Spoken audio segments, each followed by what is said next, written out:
I know and believe that my purpose is to change the lives and the narrative of adopted and foster girls. I did my entire life, like my legacy of life will reflect that. Welcome back to the You Need a Counselor podcast. This is a show presented by Heart and Solutions Counseling Agency.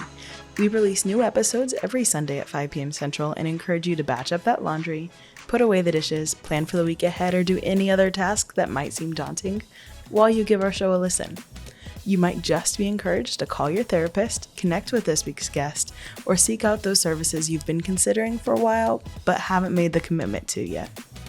If you are in the state of Iowa and are in need of mental or behavioral health counseling, give us a call at 1-800-531-4236. Enjoy the show.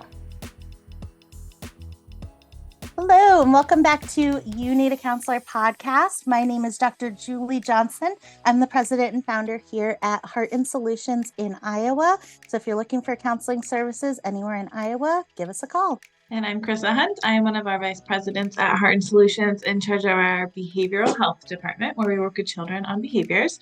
And this is our podcast, You Need a Counselor. So we are designed for people curious about counseling but have barriers keeping them from experiencing the benefits of counseling. Our mission is to share stories about counseling, good, bad, and indifferent, and spread the message that everyone can benefit from mental health and behavioral health counseling services. So our guest today joins us from Atlanta, Georgia, and she is a return guest. So if you are like me and you listen to her episode and you randomly will have the phrase always accepted, never rejected pop into your head since you listened to it, you remember Danielle Porter's interview. So Danielle is originally from Chicago, resides in Atlanta, Georgia now. Her degree was in business marketing. She had a great career in corporate sales, lived that corporate life, and then decided to change courses a little bit. She founded the You Go Girl Leadership Institute.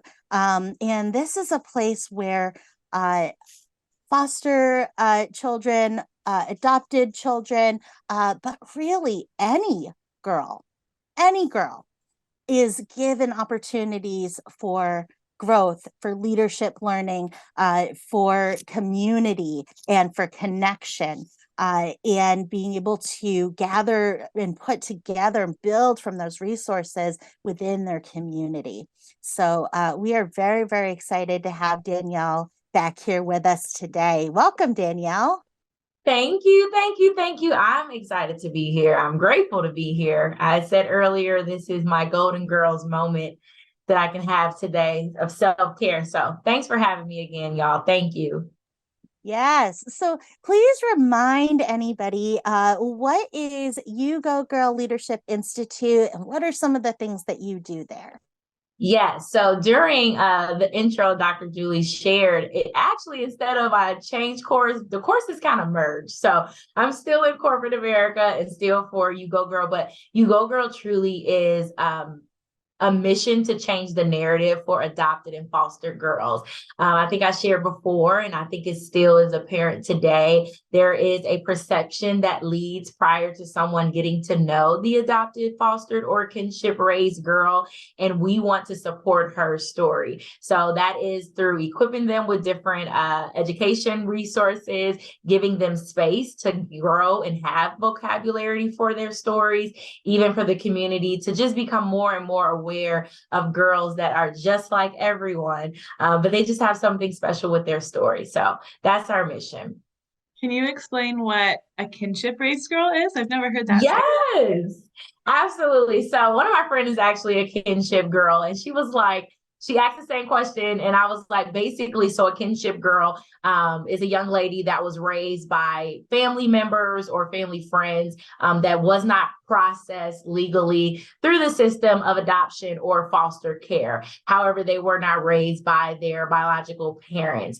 And so kinship is still under that umbrella that someone else saw it necessary to raise you and give you a better life. So it's a lot more of us than we think. Thanks for that. Absolutely. I had not heard that term either, but as you're describing it, so many people are popping into my mind.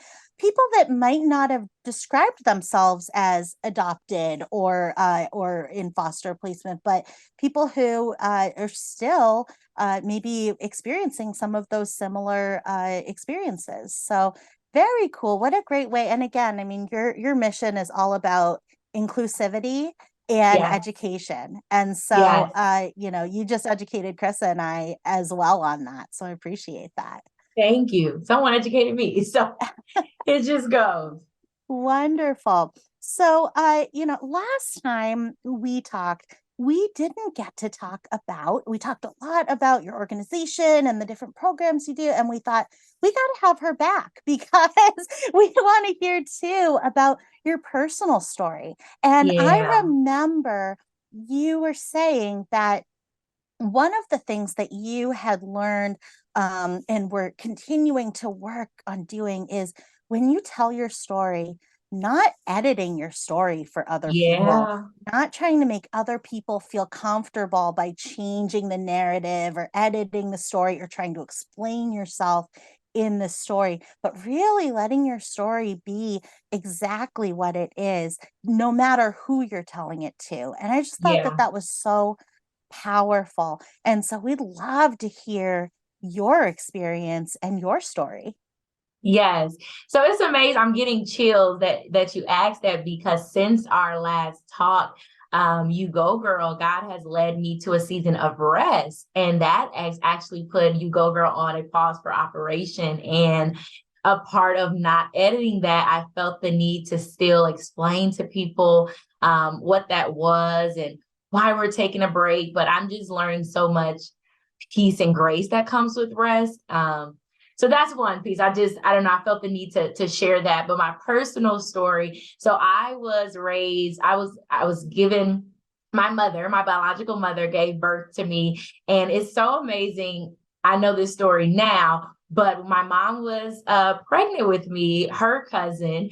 They would meet one another at different family events, maybe Christmas, but nothing too hectic and major. But when they saw one another, my biological mom, she would, and shout out to all the pregnant moms out there, but, she would just share like she's tired or whatever, if she was aching, the feels that came along with being pregnant.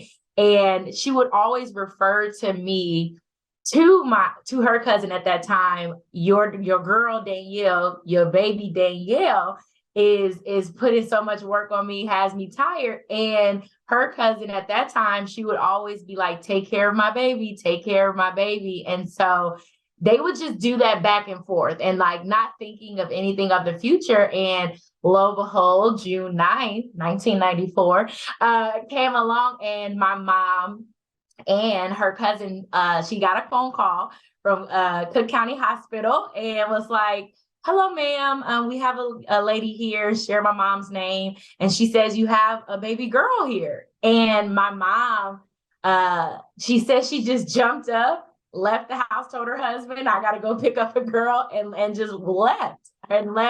She took her aunt, who was my great aunt, to the hospital with her. And she loves to say the story. It took she heard me through 4 doors. She didn't know it was me, but she said she just heard a baby, what she thought was like crying or just being in pain. And she was like, they got to take care of that baby. When she made it to me, it was me that was making all that noise, but I was so just happy and glad. And so to summarize it, they never discussed my mom and raising me or Cynthia choosing adoption for my life. But I just find it so prophetic that they would speak that about me, and they just never decide. And I always ask my mom, like, did you have any fear? You just jumped up, like there was no, and it was like, not sharing all of her story, but at that time she knew that was her saving grace. And so she came, and every step of the way, she included my mom, Cynthia. I saw her as often as I needed to. So yeah, I grew up knowing my biological mother, my biological siblings, and yeah, it's really a blessing. Wow. So from the time you were born, did you know that was your biological mom? Do you remember having that? Yeah. with your I mom?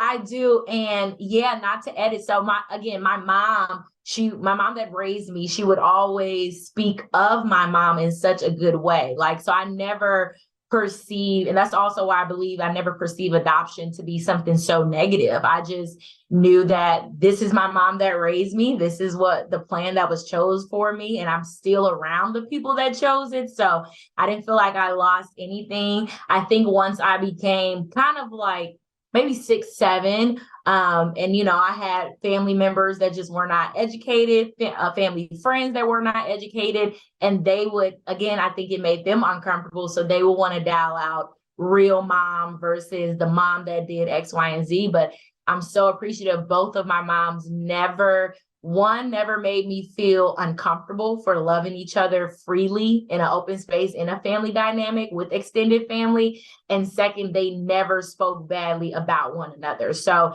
even if I had moments of questioning, like, oh, this is only happening to me, I never looked at them differently as women in my life. So yeah, I did always know. Wow, it's so prophetic, Yeah, that these yeah, conversations were happening, and it was just I believe that those things are supposed to happen, and that exactly. they happen exactly as they're supposed to happen. And what a beautiful start to living in the world to come Right? in and have So this blessed. plan so so strong from the start. That's just beautiful. And Yeah, so when you had family members who would, use the term real mom, and I have that a lot. Actually, my daughter yeah, asked me that one time, and she said, and I, in children, I totally get it because they don't have the language for it. They don't yeah, understand what to say. And this isn't only adopted children, kinship children, foster children. We're not the only ones that have these challenges. Blended families have these yeah. challenges, So true.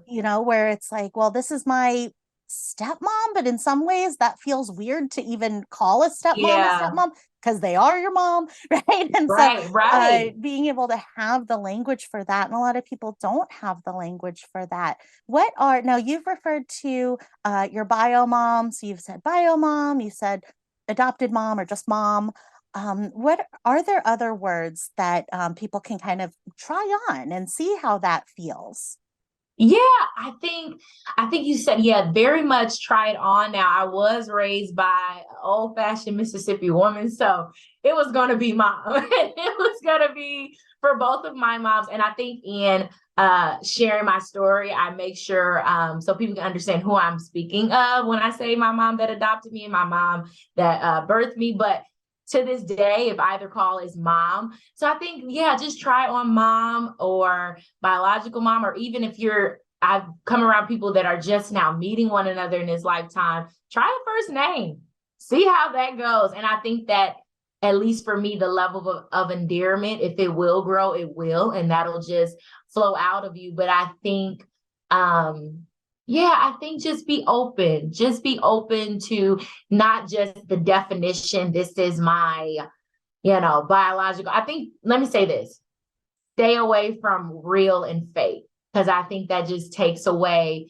the value that every person brought. Because again, like, it wasn't just, my mom it birthed me out, said, yep, we're choosing adoption, and that was it. Like, my mom had to choose that too. So every single person played their part in that. So I think stray away from real and fake. Parents. Yeah. Yeah, absolutely. And I know when we talked last, you had talked about how you had a great counseling experience and we're in the process of trying to re-find a counselor. I don't remember if we got into too much detail about your previous counseling experience. Do you want to start with that?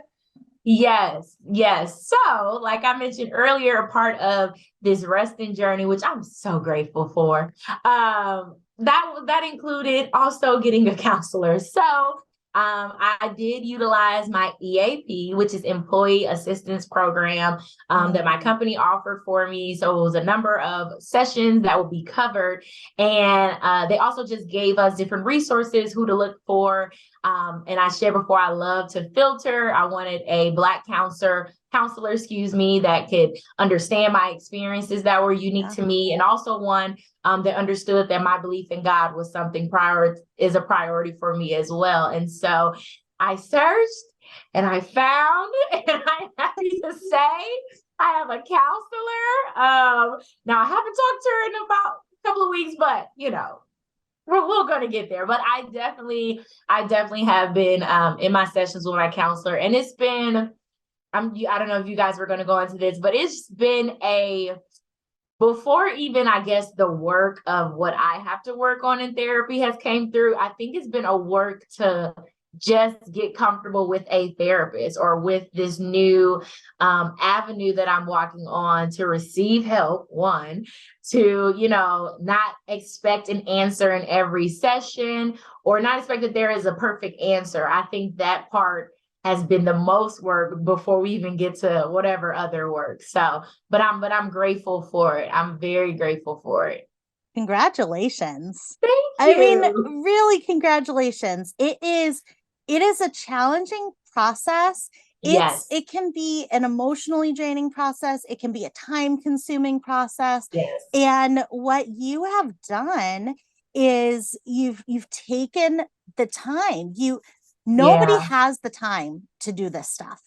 You have created the time by setting boundaries on other things and being able to say, I'm going to be intentional about doing that unapologetically. I deserve to take a break. I deserve to focus my energy and attention on myself. And so you were able to do that. You made the time, and then you were clear on what you wanted and what you needed. And that can sometimes be discouraging for people, because it's like, I want that. How do I find that person? But the more clear we can be, the easier it's going to be to find that person, and to recognize when it's not that person. So I think that is such a beautiful share and so inspiring for everybody else. Praise God. Congratulations on Thank that. you. Thank you. And then I love what you're saying about setting the expectation, doing the work of setting the expectation and redefining that expectation before you even get into the goals that you're setting for counseling, because receiving help is hard. You are a woman on a mission. I mean, you have things to do. You've got people to help. You've got people that you're in community with that rely on you. And so, especially for those of us in that situation, receiving help is work. It is work. And then setting the expectations on, I'm not going to be disappointed if I don't get the answer at the end of the session, if I don't get that perfect answer. I'm sorry to cut you off, and I have to really give a testament. And you kind of said it, to my village. I'm very blessed to have a friend who's also a counselor, and I be trying to watch how I ask, because I'm like, I'm not gonna pay you, girl. But she kind of had to help me and disarm me with that, like, Danielle, don't go in there and think she's going to read you and this answer, or, she just really helped me normalize all the feelings that I had, and also just took off expectations that I think when you read a book about therapy, you expect, or what we've seen on TV shows, how it's supposed to go. So I'm really grateful to have a friend that brought me down to a level, and she was like, it's going to be great. Like, calm down. Like, okay. Yeah. Having heard that from somebody who knows, and then having experienced it yourself, what have you learned from that experience that you would pass on to somebody who might be starting counseling? Yes. So I would, like you said, I would stick to your must-haves. And I think I was sharing, even one of my male friends, my Black male friends, do not feel bad if you do, you want certain parameters, or, whatever that consists of. I think we feel like, well, I shouldn't ask for this. I should be, no, this is time literally for you. It's not for anyone else, anything else. Like, this is for you. So know your must-haves.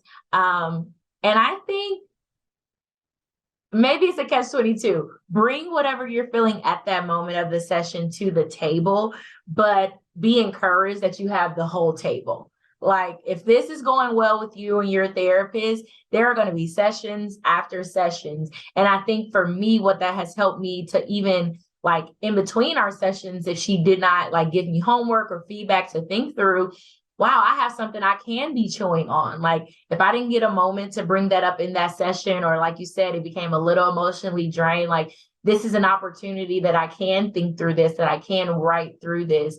Or like I said on the first part of it, if I'm feeling it right now, hey, if you don't have an answer, or we don't come to a place, I do want to get this off, because if anything, I think what I'm just so grateful, I can just talk.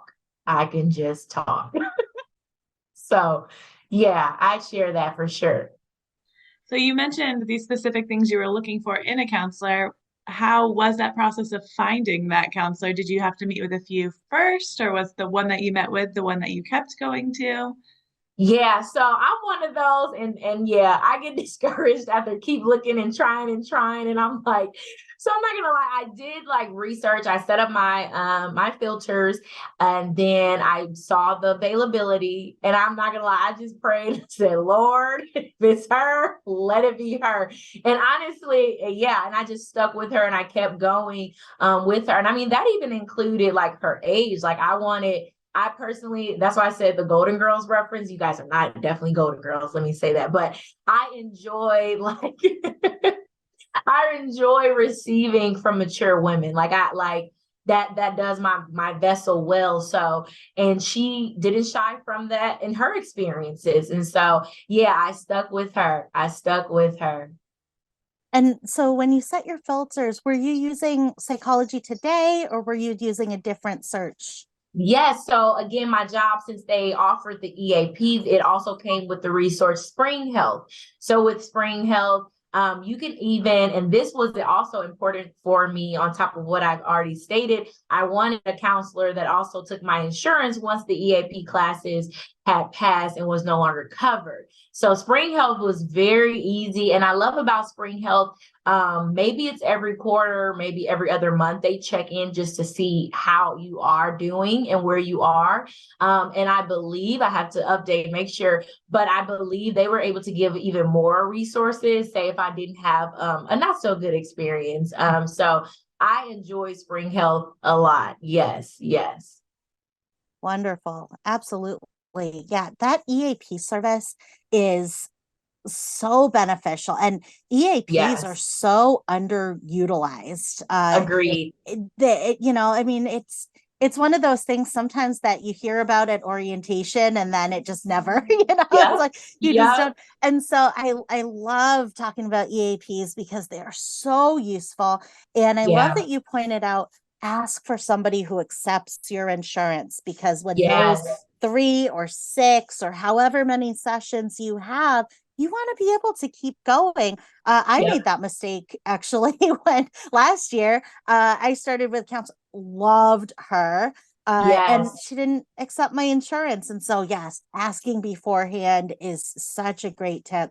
Um, agreed. and and yeah, I love that, not every EAP is going to have a filter where you can select like, nope, I Mhm. want this person, I want that. And so ask them, you can ask them and they Yep. will help you sort through. So that is wonderful. Psychologytoday.com also, they're not a sponsor, but oh my gosh, if they would be, yes, please, let's do that. Yes. And they are amazing because you can search by your zip code, in-person telehealth, and you can say, no, I want an Asian counselor. I want a Yeah. female counselor. I want a male counselor. I want them. And you can see their photos and you can see videos of them. And you can say, I want religious focus or not religious focus, and how helpful that is. So I'm so glad that your EAP had that tool available. Same. Same. And I also want to highlight what you said about not being embarrassed or ashamed to ask for those non-negotiables. When we Yeah. think about looking for a place to live, if I'm looking to rent an apartment or rent a house or buy a house, I know, okay, well, there's 5 of us in this family. I need at least 4 bedrooms, right? Yes. There's 5 of us in this family. I need at least 2 bathrooms. And I want a fenced in yard because I have a dog, right? And just all of these things that we are like, we don't feel bad asking for that Yeah. in a house. If we're looking for a car, I want high gas mileage. I want low Mhm. fueling costs. I want an electric car. We don't feel bad asking for those things when it comes to a house or a car or clothing. But when it comes to counseling, a lot of times we do have that feeling. So I love Yeah. that you're highlighting, don't feel bad about that. Go in, get exactly what it is that you need because you know best what you need. Yes, exactly. And I Mhm. want to say really quick to that point, it dropped in my spirit. Also, don't feel bad because I think the assumption is having all those parameters or filters, it makes the problem that you have like I'm this much of a problem. Like it makes it so much bigger. And the reality is like you know how succinct you have to be served, right? Like all of us have like for myself at that time, I was an entrepreneur, also a corporate bae, single, all of this was happening. Now I know how I need to be served. So I just want to say it does knowing those things doesn't mean you're this bigger of a problem. It just means you know how succinct you need to be served. So yeah. Absolutely. And you've mentioned a couple times that you're on like a resting period from doing You Go Girl stuff. Can you talk about what kind of led to that and how you knew it was a good time for that? Yes. So here's vulnerability. So actually, right after our last call, we had the You Go Girls Leadership Institute, College Readiness Conference. So this was our first in-person conference here in Atlanta, Georgia. We usually have virtual. We had beautiful sign up for girls. I mean, everything in promotion we thought we could do happened. And the day of came, none of the young ladies showed up. And not only did it was pouring rain. Some of our panelists couldn't make it. And to be honest, I felt very defeated. Just building up to that moment of like getting everything together, going to this school. And I recognized prior even to the event that I was tired. I recently moved into a new apartment. It was just a lot of moving pieces. And I think what we all do, but what I did, we put a date on our rest. We're like, okay, I was like, after the conference, Danielle, we'll take a breather, we'll take a break. And when that happened, that none of the ladies showed up, I again just felt so defeated. And I think I took the 3 days that I had on PTO from my corporate job, and I just really had to think through everything. And through my conversation with God, I was so upset. I was like, because You Go Girl is what I love. I know I'm called to do that. I know, that is my purpose.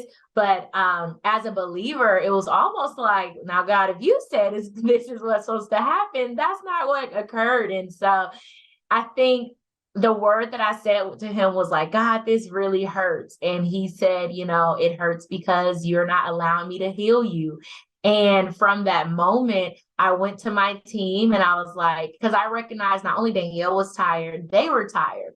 And I was like, okay, we're gonna rest for 2 weeks. And that's like us. We'll be like, okay, just a little bit.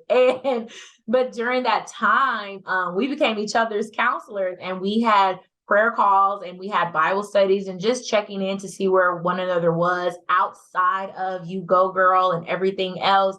And it was so beautiful because the rest that we were experiencing in that we wanted more of. And so again, thinking I was leading it, God was like, yeah, no, we're resting for the year, or at least until the last, because again, I was planning for a gala. Like it was so much on the calendar that I thought I had to be such a machine towards in order to please or pour out this purpose that's from my life and others. And to be obedient to that and to rest, it has been such the most like liberating experience. Like I get emotional thinking about it because I think even if I'll just say us as women, like we know we have the power to carry it all, but to truly like choose a season or embrace a season that literally, you don't have to do anything. I think I was even going to like my church counselors. I was like, so when you say don't do anything, what am I supposed to do? And he's like, Danielle, nothing. Like, and he wanted for rest for, and so that's how we got there. And I'm so glad that I did. So glad that I did. Wow. So seeing those warning signs, but also recognizing it in the people around you and Yeah. being able to make that, normalizing that rest and Yes. learning how to do that, because resting is not a natural, and I'll say this, and it's a stereotype, but it's true for females. Resting is not natural. Yeah. Even when I Yeah. am on the couch watching Princess Diaries with my daughter, my brain is working. My It's brain is so working. bad. It will not. We were we were out of town a couple weeks ago, and we had a day. We had two really, really busy days, and then we had a day where we didn't do anything. And because I was planning that, I was like, okay, that's the day we're just gonna rest and do nothing. And so I was gonna Right. watch some serial killer documentaries. And so Good doing TV. that, and I kept coming out into the living room where my husband and my daughter were, and I kept saying, am I wasting this trip? Am I wasting time? And they'd be like, no, be quiet. Like, go back in there. What are you doing? And so my husband was like, you are terrible at relaxing. You're horrible at it. Like, Yeah. and so as soon as somebody says you're horrible at that, I'm like, I'm going to be the best relaxer you've ever seen. That's just my personality. And so, but it really highlighted that skill, that it is Yeah. to relax. It's a skill to So relax good. and to fight through all of these messages that we've either told ourselves or that we've picked up along the way of, if I relax, then I'm not being purposeful. If I Right. relax, then I'm not being useful. I'm not being of service. I'm wasting time, or I'm wasting energy, or I'm wasting resources. What does it say about me as a person? Am I a lazy person? Right? Am I a person who doesn't care about all the stuff that needs to get done? Ah, And fighting through all of that is work. It is an yeah. intentional thing, but it's so necessary, and it is possible to do. Yeah. But oh my gosh, I think just recognizing that it is hard to It do. is. It It is is. hard. Mhm. It is. And it was a feeling I recognized I had to sit with. Like, why do I feel I need to, like, it is difficult. So I'm going to keep saying it, because I think that was April when that began. And I don't think I started to really like flow it or let it flow until my birthday in June. And it was such I mean, even just to choose to sit in my own apartment, it was such a like you said, all those messages. And I don't know who wrote those messages, that book. I don't know who said you got to have this done by this time, because it's all a lie. I'm here to tell y'all it's a hoax. Like, it's a lie, and it does not serve anyone. We think, and again, as when we think it's serving, it's giving the best experience anyone around me can, but it is not serving, because it's depleting every time we push that out. So yeah, yeah, yeah. Oh, I just get excited talking about rest. I'm like, everybody should rest. Yeah. So, I mean, congratulations on Thank taking you. that rest. Honestly, like, we congratulate people on all kinds of weird that, like weddings and Right? buying a house and all kinds of stuff, but congratulations on taking that time. That is a Thank you. huge Thank accomplishment. you. Thank you. I can relate with the wanting to explain. For example, I've got a small wedding business where I officiate weddings, Oh, and nice. I love it. Like, it's so fun. Like, those weekends are just, it's so fun. It's like the happiest day of these families' day. It's awesome. Yes. At the same time, it's exhausting. And so I had to, as they started to kind of build and I started to get more and more people asking if I would do it, I had to say, I'm only taking 4 per year. That is my max that I'm taking. I am not going to take any more than that because I will burn myself out on it and I won't like it anymore. And Yeah. so then I have people contacting me like, hey, you could get way more bookings if you, do this or do this or do this. And I'm like, no, thank you, and I have to say no, Right. thank you. But letting no, thank you be enough is hard because Yes. I'll type out, no, thank you. I'm really trying to limit it. I've got this and this and this going on. And I'm like, no, they don't care. Right. Like, and they don't need Right. to know Right. why it is that I'm saying, nope, I can't do your wedding. I'm sorry. Yep. And then being able to have kind of that backup of like, here are other people who do weddings in this area, Yeah. call them. And being able to have that in place, but being able to say, nope, I'm sorry, I can't, I'm not taking any more this year. Yeah. It's hard. So again, congratulations to you on doing Thank that you. and not editing that explanation, right? Not having to over explain all of that, but Yep. just being able to let it be that this is what I'm doing right now. Yeah. It's something. It's really, and as you were saying that, I think what encouraged me to stop editing is also the fact of like, Danielle, because we go into this crisis. Like, even if you're like, okay, I'm going to rest, but to your point, if I don't do more than 4, I won't get money, or I won't, like, all of these, what could be that usually never actually happen. I just had to think about it, Danielle, if I know and believe that my purpose is to change the lives and the narrative of adopted and foster girls, I get my entire life, like my legacy of life will reflect that. Like, even, thank you, Lord, even choosing to rest is doing that. You know what I'm saying? Like, it takes away the proving the part, the impressing part. So I think we just have to remember, it's hard, but if you recognize what you are called to do in your purpose, trust that your entire life is going to show that. And I think it just releases that. And the second part, when you said that, and I'll hurry up, is, again, it took into June, but I remember planning my birthday. So I went to Jamaica this year, or I knew I wanted to go to Jamaica. And every year I usually spend it with my best friends. I love them. They just, and I was like, but I knew one, that I was called to rest and I needed rest. And literally, you guys, I said it out loud. I was like, okay, yeah, I'm gonna invite them to Jamaica. I should be good by then. And it was like, I stopped in that moment.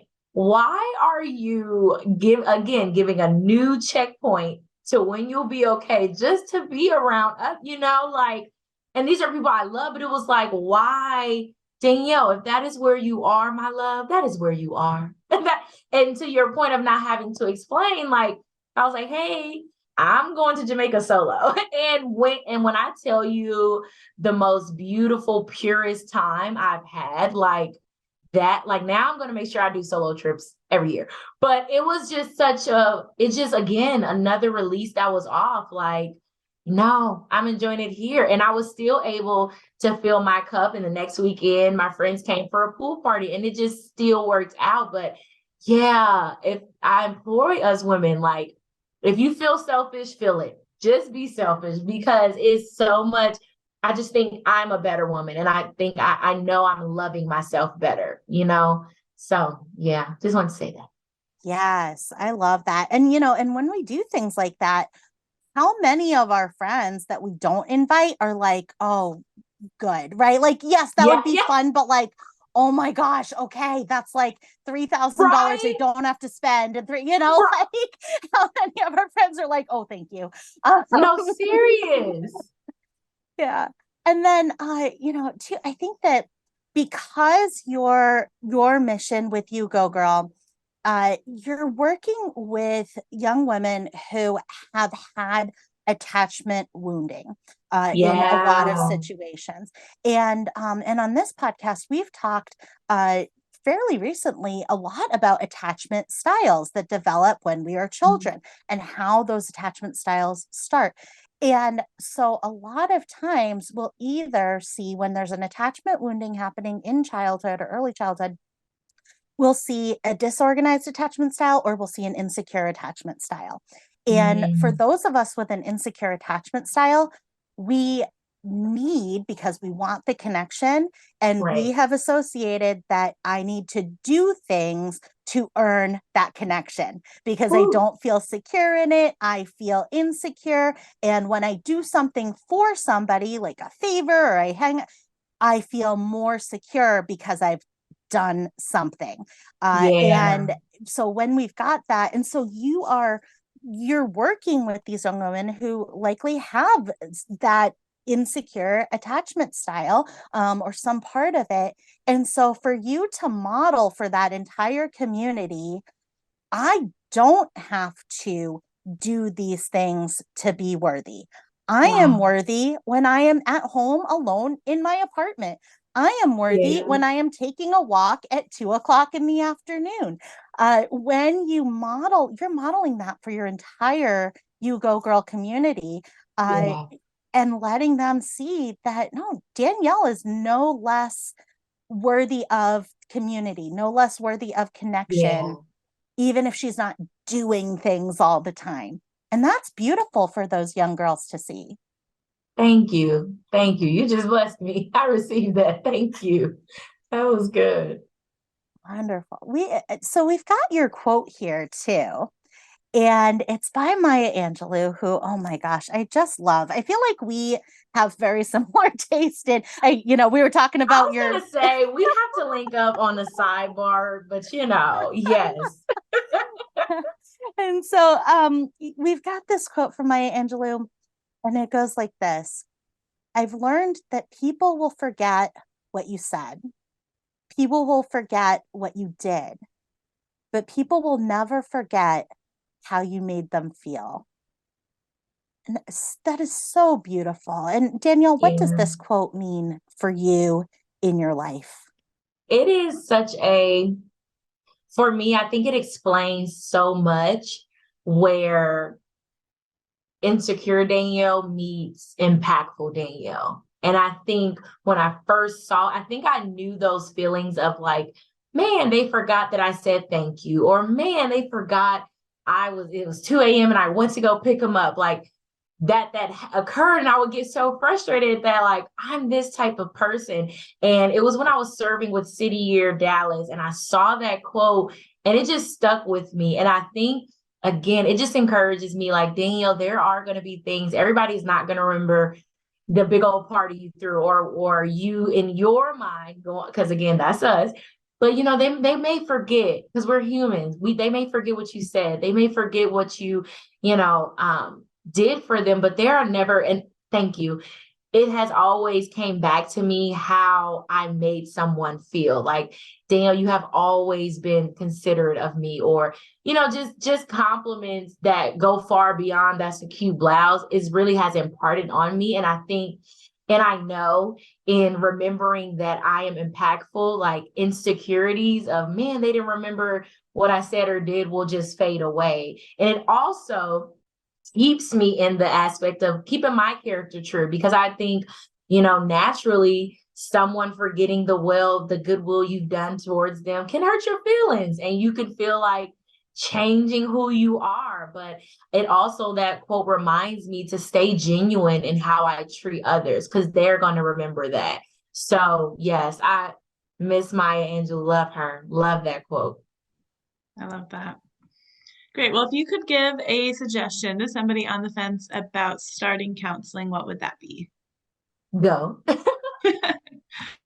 Go. But I also, so additionally, I'll add, if you have a friend or if you have someone in close proximity with you or influence that has gone in counseling or is a counselor, just pick their brain just a bit, just a bit to kind of, like I said, disarm you from the experience if you've never had a session before. So, but definitely, like, just bet on yourself. I think that's also what therapy is betting on you that you are going to be supported regardless. Our family and friends are amazing, but they can only stretch so far. And so just making sure you got all the arms you can pull from.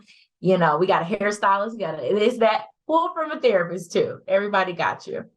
Oh, I love that. Absolutely. It really allows that to be more personal. When you hear from your Yes. friend who you know is a friend, but you also know that they're a counselor, you know that counselors are people. Counselors have friends outside.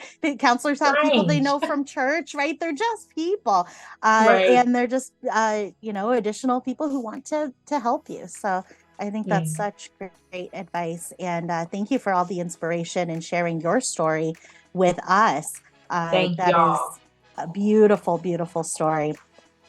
So if you are interested in learning about You Go Girl, you can go to yougogirltoday.org to join the community. And we would love to have Danielle back when You Go Girl gets going again.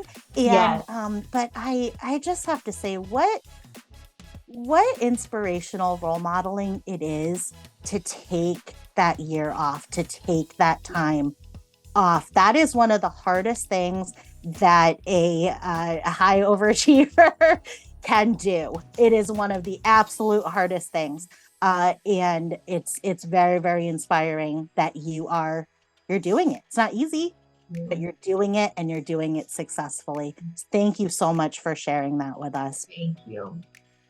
Well, I am Danielle Porter, and I need a counselor. And I'm Chrissa Hunt. And I'm Julie Johnson, and we need a counselor. So do you. Bye. Thank you for listening to the You Need a Counselor podcast. We are so grateful that you're here. Now, we want to hear from you. Text us or give us a call at 515-650-3231. You can also find and connect with You Need a Counselor on Facebook and Instagram. If you've enjoyed today's show, please take a moment to like, review, or leave a comment, as all of these things help others to find and benefit from the podcast as well. If you're in the state of Iowa and interested in mental health counseling or behavioral health intervention services, give us a call at 800-531-4236.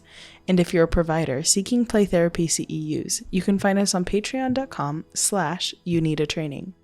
We'll see you for the next episode, Sunday at 5.